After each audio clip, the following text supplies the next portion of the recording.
Hey, welcome back guys. This is part 2 of my CA assembly. As you guys saw, I just finished making my last cut here on the manifold, and the manifold is all cut down. Now it's going to be somewhat difficult to see. I'm going to spin you guys around real quick over here to the CA. Alright, so we've got the manifold cut, so we're going to go ahead and kind of just give up like a mock idea how you guys are going to see the new setup. It's going to be something relatively similar to this. It might be difficult. I wish I could take the camera down to show you guys and hold it in place. You're going to need to get some like 2-inch stainless steel extensions, probably about 1/2 inch, so I can weld around this and then weld it to the flange. That way it stands out enough from the bolts.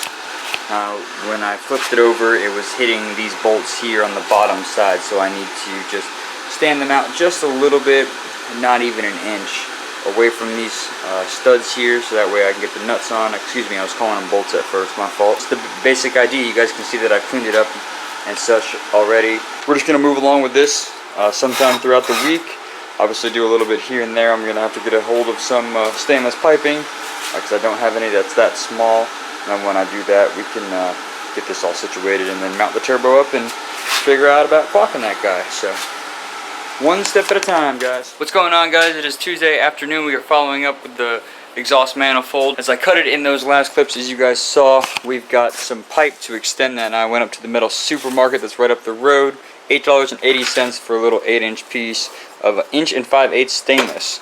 Now I measured the flange here, and it's roughly 2 inches, and then this guy was roughly 1 7/8 inches. Well, I guess I was way off just for the cut and stuff, because this lines up just about perfectly. I mean, it's a little bit smaller, but between that and the 2-inch pipe they had, this was going to fit the best.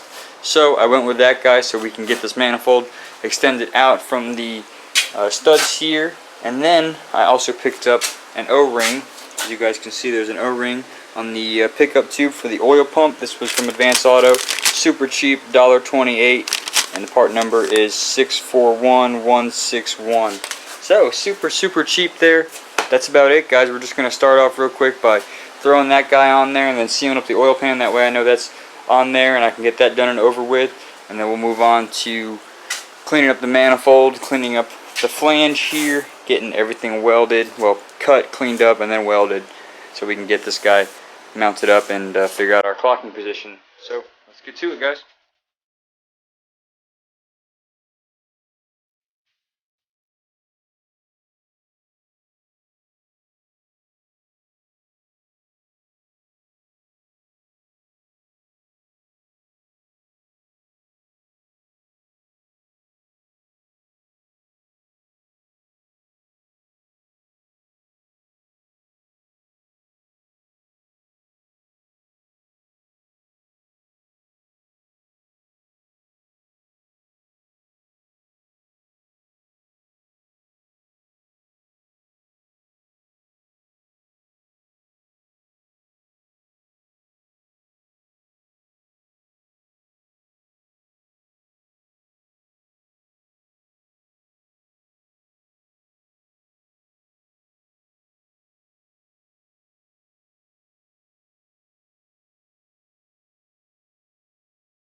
Oil pan is bolted on there. RTVs all the way around. Lip seals are in there. Crankshaft sprockets on. I'm going to go ahead and throw the timing belt on and just show you guys real quick. Nothing crazy with the cam swap. We're just rolling this, well, advancing it clockwise 1 tooth, so it'll be 38 cogs instead of the 39 that I have marked here. As you see, there's a 38 for the hot. And I correct myself for the last video. For some reason I had 46 written here, but it's actually 48 in the FSM. So I'm going to throw this guy on real quick. It's not too bad, and then I'll show you guys here afterward. See if I can set the camera up, just find a spot for it.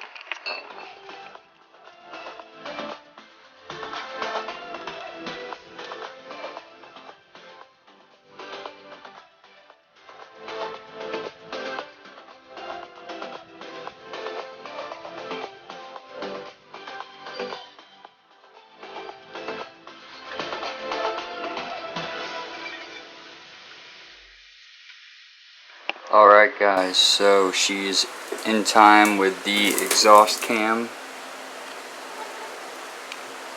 If you guys want to know how you know you have the exhaust cam, it'll have the keyway on it for the cast cam angle sensor. Anyways, all in time. From this timing mark up here, we're going to count the cogs all the way up and over to this timing mark.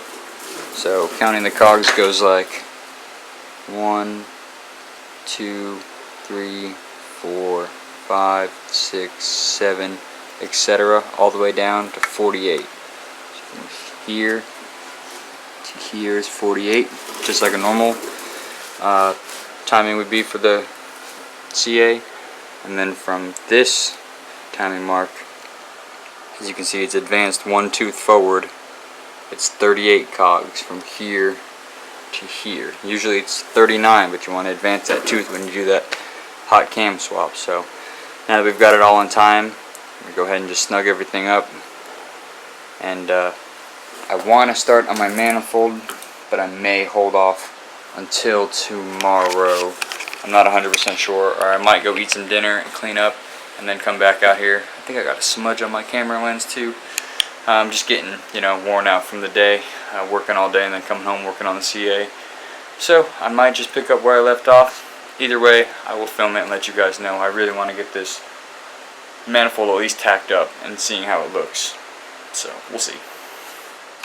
Hey, good morning guys. Picking up where I left off. In that last clip, as you guys saw that I was wrapping up for the day, that next day I actually came out here. So that stainless steel pipe, I just cut it up into small 1-inch sections. It needed about an inch or so to clear the stud back here, and also I wanted to make sure that it clears the power steering bracket. So this is just kind of a rough mock-up. It's tacked up in a few places. As you see, I don't even have one of the spacers there. I got the turbo clocked in the correct position, and everything is lining up. So far so good. But I'm not going to be messing with that in today's video. We're actually going to be going down to Tampa right now to pick up an ECU, an engine harness, and a transmission with a CA bell housing. That way I can have all of my CA stuff. I can be good to go on that, and then we will look into figuring out what we're going to do about some subframe bushings for the rear end and getting that guy all squared together, so that way we can throw that in the back of the car. And then other than that, guys, I mean, I really just need like tension rod brackets, a steering rack, tie rods, inners and outers, and that lower control arm, and I'll be just about set. Get a drive shaft and some rear axles. I could potentially drive the car here pretty soon. So we're going to make this trip down there. I'm not going to film too much. I don't want to bore you guys. I'll obviously check in with you when we are about halfway or when we get down there, and then I'll film when we're meeting up with Ridge and when we're buying these parts, and then yeah, I'll be back at the house. So I'll see you guys down in Tampa or somewhere halfway. I don't know. See you guys down there. Alrighty guys, so we've made it to Spring Hill. It's right outside of Tampa. We're about 2 minutes from his house. So we'll pull up. I'm not sure I'm going to film him and stuff, all that stuff. You know how I do that, Never feel comfortable filming people. It's just weird, unless they want to be filmed. So anyways, we'll go up there, talk a little bit, and check out these parts, get them loaded up, and then we'll be on our way home.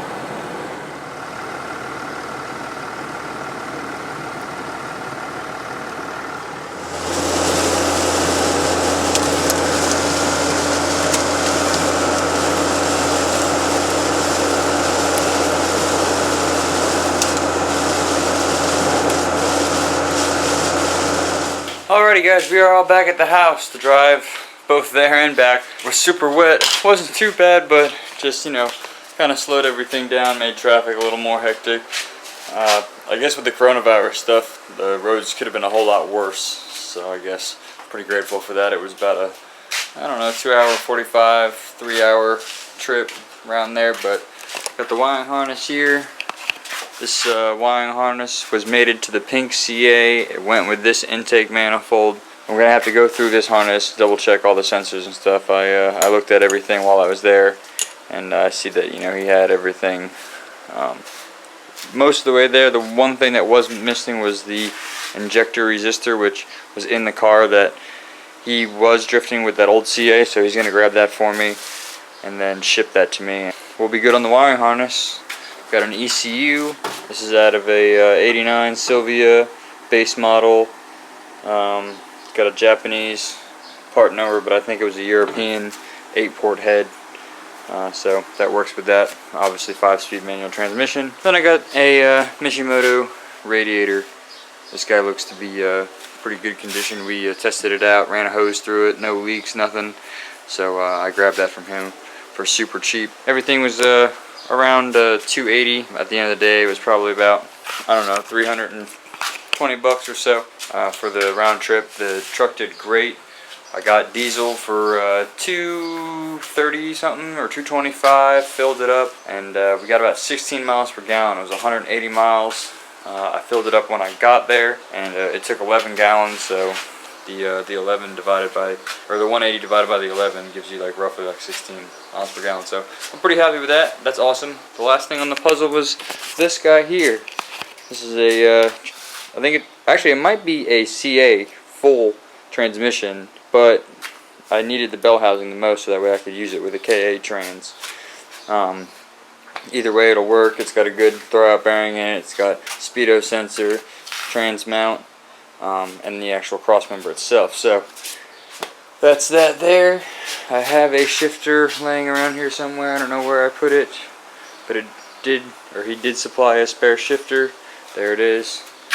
Give me a shifter, give me a coil pack, CA throttle body, just a bunch of stuff that he didn't need for CA. So the trip was well worth it. That's what I'm trying to say here. It was kind of tough being in the car, you know, 7-8 hours throughout the day, but it was worth getting some CA parts. So with that being said, guys, I guess we'll do a part 3. We'll continue on with this.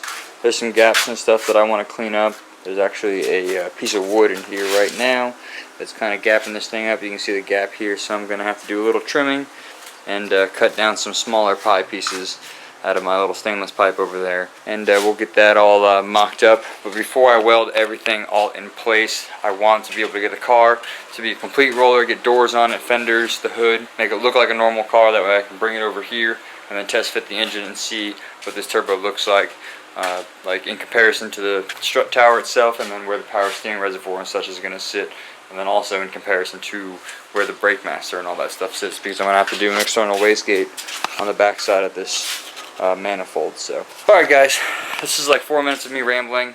I don't want to keep blabbling on. We'll move to part 3 of this little build here. I'm probably about $600 or so into this build, and obviously with this whole stimulus check thing coming in, it'll help me get a couple more parts, including paying some bills and get ahead of some things. So that's kind of nice, and we'll see where it takes us. The car might be up and running and on the road a little bit sooner and a little bit faster than we expected. So anyways guys, thank you so much for watching. I do appreciate all the comments and views and stuff that everybody's been leaving here. I think we went up like 48 some odd subscribers or something like that. My analytics has been like really popping. Like everything's all in green arrows and everything's looking good. So I want to say thank you to everybody who's hitting that like button, dropping comments, and you know, giving me feedback and stuff, and also, you know, watching the videos. So alright guys, thank you so much. I do appreciate it. I will see you in part 3. Take it easy. Later. I'm always in the dark.